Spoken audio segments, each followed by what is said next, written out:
In a new house like this, plumbing happens in 3 stages. The first is called the rough-in, and you guys have seen this already. It's where all the plumbing goes in that's under the floor. They kind of get that done while it's easy to access. The next step is referred to as top-out, and that's basically finishing what was started in the rough-in stage, except you go all the way to the top and then out of the house. That's everything inside the walls, the drains and vents, gas lines, water lines, and any special blocking or anything that needs to be in place for future fixtures.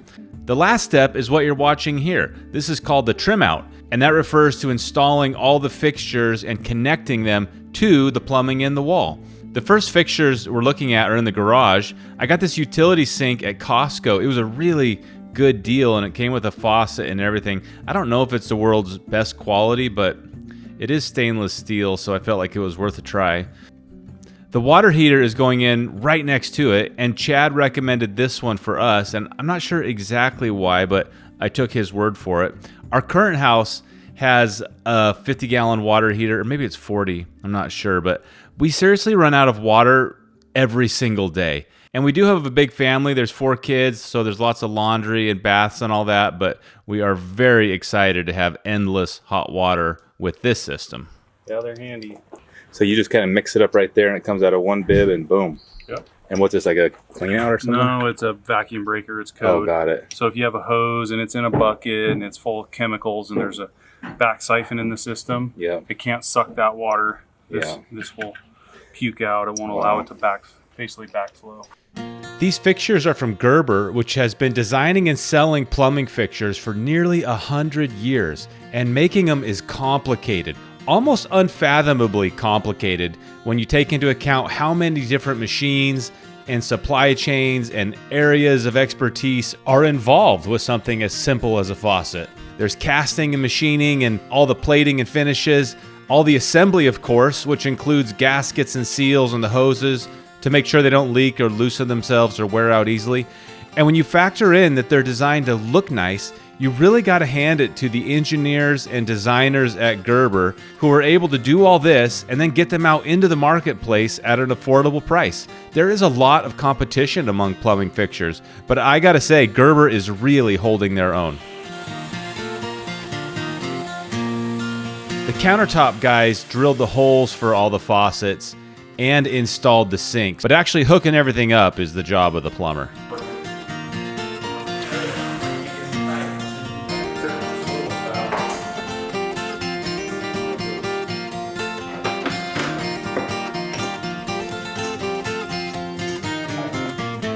Allie had a really good time picking everything out. Pretty much every fixture has something interesting or noteworthy to point out, so I'm going to show you a couple of them. Huge thanks to Gerber for donating these products. I'll link to their socials in the description. They were so fun to work with. Great people, great products. I'm a fan for life, and you ought to check them out if you have a project coming up that needs plumbing fixtures. Take a look at how snug the fit is here for this faucet between the sink and the backsplash. And granted, this backsplash is kind of thick. Picture what's going on underneath. There's just a very narrow little area to make those connections. Here we are under the sink, and here's how they're supported, by the way. They're held up by a bracket right here. But when you look back in that crack, these faucets are tightened with screws. You don't have to put a wrench on it. You can reach up in there with a screwdriver and crank that thing down. Some fixtures, you got to get this whole wrench contraption in there, but this seems a lot better to me. Now we're upstairs, and take a look at this. This would have to be classified as a mistake. See how the faucet is bumping into the backsplash right there? Don't let that happen on your place. We kind of didn't realize this till it was too late, and so the faucet is not able to get all the way to the hot side. It's not the end of the world. The fix is going to be to pop this backsplash off and then make a little tile backsplash.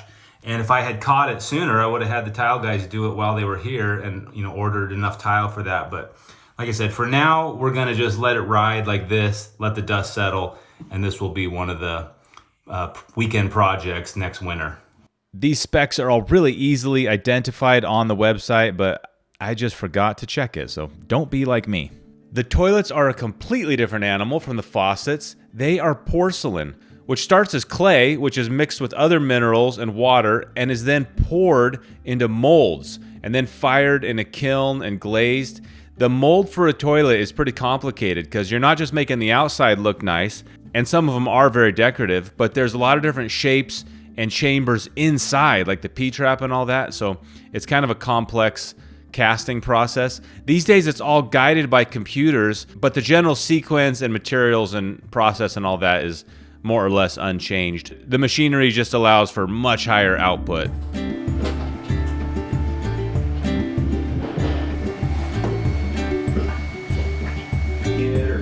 Get out some pictures.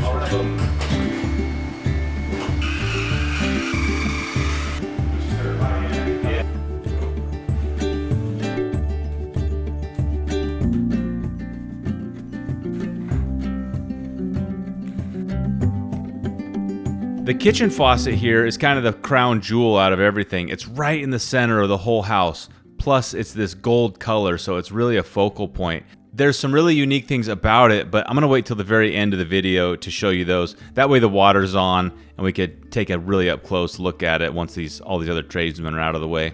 The tub faucet here is kind of a big deal. It's a challenging plumbing fixture because it's only secured at the bottom, but it's so long, it creates a lot of leverage. Think about if you grabbed the top of this thing and yanked, how much leverage you'd have to pry. So the valve and the blocking underneath the floor have to really be up for the challenge.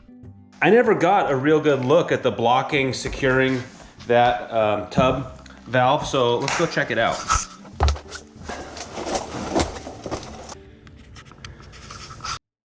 Well, here we are. The valve is sitting on these 2x6s, which is being backed up by these 3 2x6s.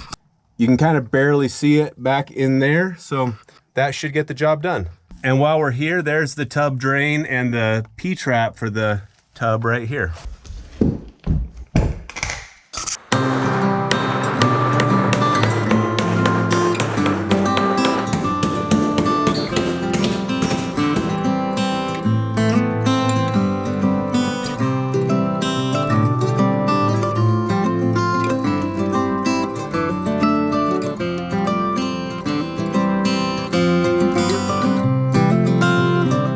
These bathroom faucets put water out in laminar flow, which I've never seen before in a faucet. Maybe it's normal, but it's new to me. Laminar flow is when the water has no turbulence, so it's glassy, smooth on the outside. It looks like a pipe. There's a tiny bit of motion in this, so maybe it's not perfect scientific laminar flow, but it's very, very close, and it creates a way different feel and even a different sound from what I'm used to. This sink in the half bath is something special. This was hand carved by William Reeves. He sent it to us years ago to use in the spec house, but we just didn't have a good spot for it there. It's St. Clair limestone, which comes out of Oklahoma, out of Marble City, Oklahoma, appropriately named. The quarry opened in the 1890s. William's father purchased it in 97. They mine this stone out and use it for all sorts of things and send it all over the world. Carving a sink from a piece of stone is such an accomplishment, even with modern tools. William has some good videos about stone carving on his channel, so I'll link to that. Huge thanks to him. It feels great to have this sink out of storage and finally put to work.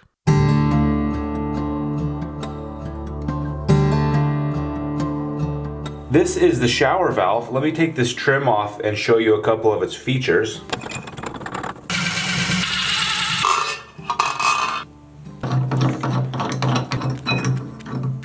There we go. When the valve is opened all the way, this red piece right here is the stop that controls how hot the water will get, and it's adjustable. And I'm going to adjust it because I've been getting scalded in here. So I'm going to set this back a couple clicks. Let me show you how that's done. I'm going to pull this stop out and slide it over about, I don't know, 2 teeth worth, and start with that. I got to be a little careful because Allie takes really hot showers and she will be bummed if they're not hot enough. So now it's limited right there. So you can see how easy that is. This just took about 5 minutes to open this up, probably less. Another nice thing about these valves, aside from the easy adjustment here and the shutoffs, is that they can be installed with the water supply coming in from the bottom or the top. You just take this trim ring off here and spin it around, and this exact valve will work in either situation where you have water coming down from the top or water coming up from the bottom.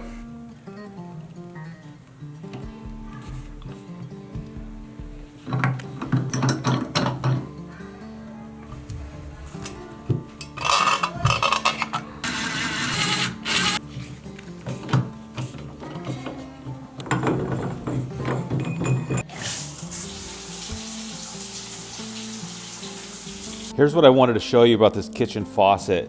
Check out these levers. This is what I love. And why do I love it? It's really beautiful still, but it has that familiar shape of a more practical industrial type of ball valve. Obviously that's where they got the inspiration for it. To me that just screams water shutoff. So I really think that's a cool touch.